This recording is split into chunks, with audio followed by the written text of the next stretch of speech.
তো সকলকে আবার স্বাগত আমাদের চ্যানেলে। আজকের রেসিপিটি তৈরি করার জন্য আমরা এখানে ওয়াটারমেলন নিয়ে নিয়েছি। এটাকে আমরা একটি মিক্সিং জারের মধ্যে প্রথমেই নিয়ে নেব। এরপর আমরা এর মধ্যে দেবো পরিমাণ মতো চিনি এবং যে জুসটা তৈরি হয়ে যাবে সেটাকে আমরা একটি পাত্রে ঢেলে নেব।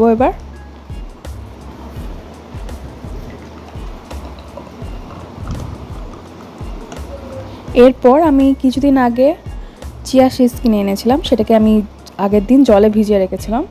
এটাকে আমরা এর ওপর দিয়ে দেব। তো এই রেসিপিটি বাড়িতে অবশ্যই ট্রাই করবেন, বিকজ এটি প্রচণ্ড পরিমাণে হেলদি অ্যান্ড সত্যি দারুণ লাগে গরমকালে। এরপর আমরা এর মধ্যে দেব আইস কিউবস।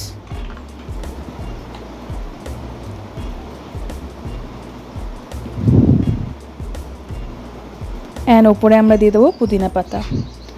তো আজকের রেসিপিটি এইটুকুনি। দেখা হচ্ছে পরের ভিডিওতে। আজকের রেসিপিটি অবশ্যই বাড়িতে ট্রাই করবেন।